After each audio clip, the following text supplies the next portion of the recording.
In nearly every highly populated collective environment, particularly those occupied by young children, a highly endemic biological agent circulates rapidly between hosts. This is the adenovirus. Its name comes from its specific biological affinity for colonizing lymphoid tissues, including the tonsils and the adenoids, which are specific patches of immune tissue located at the back of the throat. Exposure to this virus is almost a statistical certainty. The vast majority of primary human infections occur very early in life, typically before a child reaches the age of 5. Despite its high prevalence, the virus is notably stealthy. 50% of all adenovirus infections remain entirely asymptomatic, showing no physical signs of illness. For a healthy population, this pathogen represents an invisible and mostly harmless biological rite of passage, but the risk profile shifts when the host is immunocompromised. This is especially true for patients who have received solid organ transplants or hematopoietic stem cell transplants, a procedure used to replace damaged or diseased bone marrow. In these specific populations, the virus manifests as a life-threatening opportunistic pathogen. This raises a very central investigative question. How does the physical biology of a common childhood bug allow it to function as such a resilient and lethal killer? The answer lies in the virus's physical architecture. For the adenovirus, survival is a direct result of its structural design. This electron micrograph shows the virus's geometry.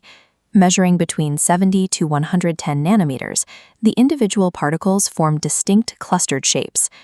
Adenovirus is a naked virus, meaning it lacks a lipid envelope.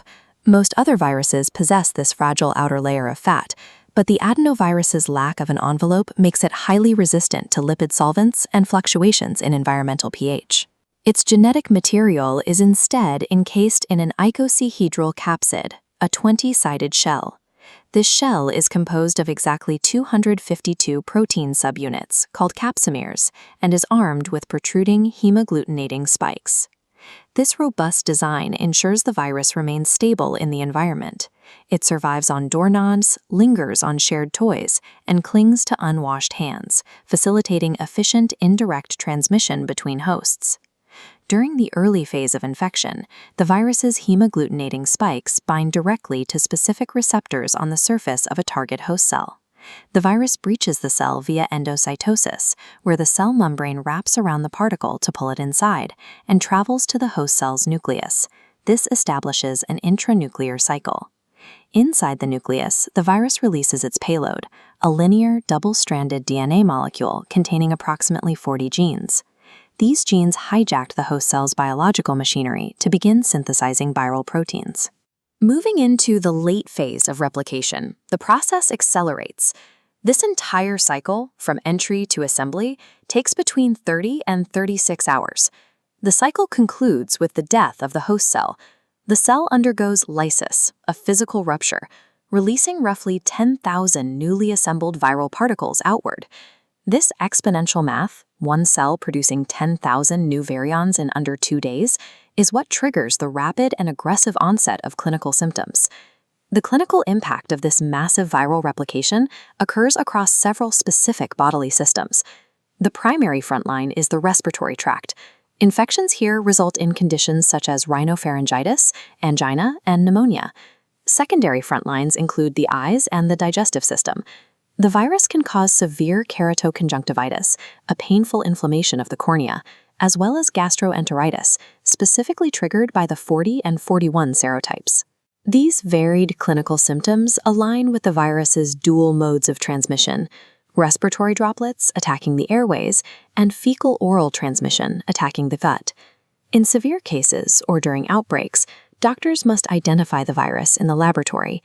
Technicians analyze various samples, including nasopharyngeal secretions, blood, and stool. There are two main tools for direct diagnosis. Molecular biology, or PCR, is the reference technique because it is highly sensitive, though it is expensive. Alternatively, clinicians use ELISA, or immunochromatographic tests, which are faster and cheaper ways to detect viral antigens. Indirect diagnosis through serology, testing the blood for antibodies, is of little use in an acute setting. This method requires 15 days between samples to confirm seroconversion, the point at which antibodies become detectable. Despite our diagnostic precision, there is no specific antiviral treatment for adenovirus. Medical care remains purely symptomatic, focused on providing antipyretics for fever and antidiarrheal medications. To destroy the virus externally, we must bypass its natural defenses. Because it is a robust, naked virus, it requires chemical disinfection via formal, ionizing radiation, or a solution of 0.5% active chlorine, such as bleach. Adenovirus is a highly evolved biological machine, capable of overwhelming the vulnerable. However, our most effective line of defense remains low-tech, rigorous hand washing, and targeted chemical disinfection.